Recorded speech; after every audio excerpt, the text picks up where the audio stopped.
இறப்புக்கும் மறுபிறப்புக்கும் இடையே உள்ள காலம் எவ்வளவு? பக்கம் 508. இறப்புக்கும் மறுபிறப்புக்கும் இடையே உள்ள காலம் எவ்வளவு? பதில்: அவ்விடைக்காலம் நீண்டோ சுருகியோ இருக்கலாம். ஆனால் அறிஞன் அவற்றை பற்றி ஒன்றும் சிந்தியான். எப்போதும் தானாய் அகண்ட ஆத்மஸ்வரூபனாகவே உடலின் சாவின் போதும் அவன் எஞ்சி இருப்பான். அதாவது நமக்கு இறப்புக்கும் மறுபிறப்புக்கும் இடையே உள்ள காலம் எவ்வளவுங்கும் போது அது சின்னதா இருக்கலாம், பெருசா இருக்கலாம், கொஞ்ச காலமா இருக்கலாம், நிறைய காலமா இருக்கலாம். அதை பத்திலாம் அறிஞன் யோசிக்க மாட்டான். அறிஞன்னா என் ஞானிய சொல்றாருங்க, புத்திமான. அவன் அதை பத்திலாம் யோசிக்க மாட்டான். அது பிறப்போ மறுபிறப்போ, அது சின்னதோ பெருசோ, தெளிவடைஞ்சவனுக்கு அதை பத்தின எந்த கேள்வியும் கிடையாது. அவன் எப்போதும் தான் ஆத்மாங்கிற அந்த உணர்வுல அவன் இருப்பான். அவனுக்கு இந்த உடம்பு போகும் பொழுது அகண்ட ஆத்மஸ்வரூப்பனாகவே உடலின் சாவின் போதும் அவன் எஞ்சி இருப்பான். இந்த உடம்பு ஆனா இந்த உபாதி ஸ்தூல சூட்சமெல்லாம் அதோட போயிரும் போது அவன் எஞ்சி இருப்பான்னா என்னது? ஆத்மாவாகவே இருப்பான் அப்படிங்கறத சொல்றது. அவன் இருக்கும்போது அப்படிதான் இருந்தான். உடம்பு போகும்போது அவன் அப்படியே இருக்கிறான். இதுதான் அப்சல்யூட் ஆன்சரு. ஆனா நமக்கு அதை புரியாது இல்ல. இப்ப அதுக்கு வராரு அடுத்து டவுன் பண்ணி. எப்படி? ஆனால் சாஸ்திரங்கள் அர்ச்சிராதி மார்க்கம், தூமாதி மார்க்கம் என்று இரு வழிகள், இரு கதிகள் சொல்லப்பட்டிருக்கின்றன. அவற்றின் முந்திய வழியை சென்றவன் சம்சார சுழற்சியின்றி விடுபட்டான் என்றும், பிந்திய வழியில் சென்றவன் மீண்டும் பிறப்புறுகிறான் என்றும் சொல்லப்படுகிறது. மேலும் புண்ணியம் மேலோங்கிய ஜீவர்களுக்கு மேலுலகங்கள் செல்வோர் என்றும், புண்ணிய பாவங்கள் சமமாயிருப்போர் இவ்வுலகிலே மீண்டும் பிறப்போர் என்றும், பாவம் அதிகமுற்றோர் நரகம் என்றும் கீழுலகம் செல்வோர் என்றும் சொல்லப்பட்டிருக்கிறது. எடுத்த சாதனை முற்றுறாத அதாவது செஞ்ச புண்ணிய பாவத்துக்கு ஏத்த மாதிரி அவங்க மேலுலகத்துக்கு கீழ் உலகத்துக்கு மீண்டும் இந்த பூமியிலே பிறக்கிறார்கள். 2 மார்க்கம் இருக்குது, மேல் மார்க்கம், கீழ் மார்க்கம். அச்சிராதி மார்க்கம்னா மேல் நோக்கி செல்லக்கூடியது, தூமாதி மார்க்கம்னா வெளிச்சத்தை நோக்கி போவது, புகையை நோக்கி போவதுன்னு எடுத்துக்குங்க. 2 மார்க்கம், கீழ் நோக்கி செல்வது. இது சாஸ்திரத்துல ரொம்ப டீப்பா அதை சொல்லியிருப்பாங்க. முண்டக உபநிஷத்து நிறைய இதுல சொல்லியிருக்காது, ரொம்ப டீப்பா. அது எப்படி உயிர் போகுது, உயிர் எப்படி டிராவல் ஆகுது, திருப்பியும் அது எப்படி இந்த பூமிக்குள்ள இதாகுது. அதாவது இப்ப சொர்க்கத்துல இருக்கக்கூடிய ஒரு ஜீவன் திருப்பியும் பூமிக்கு பிறக்குது அப்படின்னா, சொர்க்கத்துல இருந்து விழுந்த மாத்திரத்துல மேகத்துல அதாவது மேகமா இருக்கக்கூடிய அந்த நீர் அந்த மேகத்தோட மேகமா இருக்குது. அப்புறம் அது மழையா பொழியுது. மழையோடைய அந்த நீர்த்துளிகளாக நிலத்துல விழுது. அப்புறம் அது செடி கொடிகளாக அதனோடு சேர்ந்து அந்த உயிர் வருது. அப்புறம் அந்த செடி கொடியை சாப்பிட்றவங்க உடம்புக்குள்ள அது போகுது. சப்த தாதுக்குள்ளா போய் வீரியமாக மாறுது. வீரியமாக மாறி அதுல இருந்து ஒரு உயிர் உருவாகுது. இப்படி உயிர் டிராவல் ஆகுதுன்னு இந்த மாதிரி பல அதுல சொல்லப்படுகிறது. சாஸ்திரத்துல சொல்றாங்க இப்படிலாம் டிராவல் ஆகுது அப்படின்னு. அதை பத்தி நம்ம ரொம்ப ஆராய்ச்சி பண்ண வேண்டாம். அது எப்படியோ டிராவல் ஆயிட்டு போகுது. இங்க நம்ம அதை பத்தி யோசிக்க போறது இல்லை. அதாவது சம்சார சுழற்சியிலிருந்து விடுபடுகிறான் என்றும், புண்ணியம் மேலோங்கியவர்கள் ஜீவர்கள் புண்ணியம் அதிகமாக இருந்தா சொர்க்கம், அதுக்கு மேல இருக்கக்கூடிய தப சத்தியலோகத்துக்கு எல்லாம் போறாங்க. புண்ணியம் பாவம் சமமா இருந்துச்சுன்னா பூமியில தீமை மீண்டும் மீண்டும் பிறப்பார்கள். பாவம் அதிகமா இருந்தா நரகத்துக்கு போவார்கள். இதுல இன்னொரு இதை சொல்றாரு, என்னன்னா எடுத்த சாதனை முற்றூராது உயிர் துறக்கும் யோக பிரஷ்டன் புண்ணிய லோகங்களுக்கு சில காலம் இருந்து இனிது வாழ்ந்து அதன் பிறகு சாதனை நிறைவேறுவதற்கு தக்க சூழ்நிலை நல்ல குலத்தில் பிறந்து மீண்டும் சாதனையை தொடர்ந்து செய்து பரம புருஷார்த்தம் எய்துகின்றான் என்றும் சாஸ்திரங்களில் காண்கின்றோம்.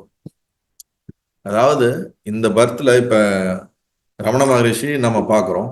அவரு ஆரம்ப காலகட்டத்தில் 15-16 வயசுல அவருக்குள்ள ஒரு தெளிவு ஏற்பட்டதா சொல்றோம். அவர் எந்த ஒரு குருமார்களோ இல்ல ரொம்ப அவருடைய ஸ்பிரிச்சுவல் பிராக்டிஸ்லாம் இருக்கிற மாதிரி தெரியல. அவர் லைஃப்ல ஒரு பெரிய பிரேக் த்ரூ நடந்திருக்குன்னு பாக்குறோம். இங்க என்ன அவர் சொல்றாருன்னா, போன பிறப்புல நம்ம ரொம்ப டீப்பா பிராக்டிஸ் பண்ணி சாதனை பண்ணி ரொம்ப அதோட எக்ஸ்ட்ரீமா அதுக்கு போய் அந்த நேரத்துல நமக்கு அதை அடைய முடியாத போது நமக்கு உயிரை விட்டுட்டோம்னா, நம்ம மேலுலகத்துக்கு சென்று கொஞ்ச காலம் அந்த புண்ணியத்தை அனுபவிச்சுட்டு மீண்டும் பூமிக்கு வருகின்றோம். பூமிக்கு வரும் பொழுது அந்த சாதனையை திரும்பும் கம்ப்ளீட் பண்ணுவதற்கு ஏற்றால் போல சூழ்நிலைகளும் அதற்கு ஏற்றார் போல ஒரு நல்ல குலத்திலே நல்ல தாய் தந்தையருடைய வயிற்றிலே நாம் எப்படி பிறந்தால் எந்த மாதிரி இருந்தால் இதை நாம் நிறைவு செய்ய வாய்ப்பு இருக்குமோ அந்த மாதிரி நாம பிறந்து மீண்டும் அந்த சாதனைகளை தொடர்ந்து இங்க பரம புருஷார்த்தமான அந்த மோட்சத்தை நோக்கி ஜீவன் முக்த நிலையை அடைந்து அதுக்கப்புறம் கம்ப்ளீட் பண்றாங்க அப்படின்னு சொல்லி சாஸ்திரம் சொல்கிறது என்று பகவான் இங்க சொல்றார். புரியுதா இல்லைங்களா? அப்ப எவ்வளவோ மாஸ்டர்ஸ் இங்க வந்திருக்காங்க அப்படின்னா அவங்களுடைய ப்ரீவியஸ் பாத் எப்படி இருந்திருக்கும் நம்ம தெரிஞ்சுக்கணும். இந்த ஒரு பர்த் மட்டும் நம்ம லைஃப் கிடையாது, செயின் ஆஃப் பர்த் இருக்கு. இப்ப நீங்க இன்னைக்கு உட்காந்து இந்த சத்சங்கத்தை கேட்குறீங்கன்னா என்னமோ சாதாரணமா ஏதோ அப்படியே போயிட்டு இருந்தேன், திடீர்னு யூடியூப்ல அப்படியே போட்டேன் உங்களுக்கு கிடைச்சிச்சுன்னு இல்லை. இது உங்க கண்ணில் படணும்னு உங்களுக்கு பிராரத்தம் இருக்கு, அதனால நீங்க பாக்குறீங்க. இல்ல இந்த சத்தியங்கள்ல அத்வைத வேதாந்த சத்தியம் எங்க யார் மூலியமா கேட்டாலுமே நமக்கு அந்த பிராரத்தம் இருக்குது, நம்ம அதை கேட்கணும்னு இருக்குது, அதனால கேட்கிறோம், இல்லாட்டி கேட்க முடியாது. அப்படியே கேட்டாலும் தொடர்ந்து கேட்கறதுக்குன்னு நமக்கு ஒரு பிராரப்தம் இருக்கணும். அப்புறம் அதை ஒரு குருவை அதை எடுத்து கரெக்டா ஃபாலோ பண்ணி சாதனைகளை பண்றதுக்கு நமக்கு ஒரு பிராரப்தம் இருக்கணும். இதை நம்ம சின்சியரா சாதனைகளை பண்ணி ரொம்ப ரொம்ப சின்சியரா நீங்க அந்த பாத்துல டிராவல் பண்ணீங்கன்னா, சில பேர் கேட்கறது உண்டு, இந்த பர்த்ல நாங்க ஞானம் அடையுமோ மாட்டோமான்னு தெரியலையே, நீங்க சொல்றதெல்லாம் ஏதோ பண்ணிக்கிட்டு இருக்கோம், இல்ல மத்தவங்க சொன்னா சின்சியரா கரெக்டா பண்ணிக்கிட்டே இருந்தீங்கன்னா இதுதான் பதில். நம்ம இங்க முடியலனாலும் போயிட்டு அதை கம்ப்ளீட் பண்ணியே தீருவோம், வேற ஆப்ஷனே கிடையாது. ஒண்ணு அப்ப நான் திருப்பி கம்ப்ளீட் பண்ணுவேன், இப்ப நான் கொஞ்சம் அப்படியே பொறுமையா ஸ்லோவா பண்ணிக்கலாம் அப்படின்னா நடக்காது. இங்கேயே இப்பொழுதே இதை நான் உணர்ந்தே தீருவேன் என்ற அந்த அதி தீவிரத்தில் எவன் ஈடுபடுகிறானோ அவன் கடைசியில ஏதோ ஒரு ஃப்ளூக்ல மிஸ் ஆன அந்த ஒரு இதுக்கு தான் திருப்பி வர முடியும். இல்லாட்டி எங்கேயோ டைவர்ட் ஆகி போயிடுவோம். இந்த உலகம் தான் மாயையாச்சே, நம்மளை அப்படியே பயங்கரமா டைவர்ட் பண்ணி கூட்டு போயிடும். டைவர்ஷனுக்கு நமக்கு சொல்லவே தேவையில்லை. அதனால சாதனைகளையும் விசாரங்களையும் தொடர்ந்து எனக்கு அறிவு தெளிவு, எனக்கு பயங்கர பிரெயின் புத்தி ஒழுங்கா வேலை செய்யற வரைக்கும், உடம்புல சக்தி இருக்க வரைக்கும் இதை நான் விடமாட்டேன் அப்படின்னு இதுல பயணம் பண்ணிக்கிட்டே இருக்கணும். ஐயோ நான் 2 வருஷமா கேட்கறேனே, 4 வருஷமா கேட்கறேனே, 3 வருஷமா ஃபாலோ பண்றேனே, இத்தனை வருஷமா பிராக்டிஸ் பண்ண, இந்த கதையே இருக்கக்கூடாது. உனக்கு இன்னும் ஆகலையா, பண்ணுன்னு தான் அர்த்தம். அது என்னைக்கு கிடைக்குதோ அது வரைக்கும் என்ன பண்ணிக்கிட்டே இருக்கணும்னு அர்த்தம்.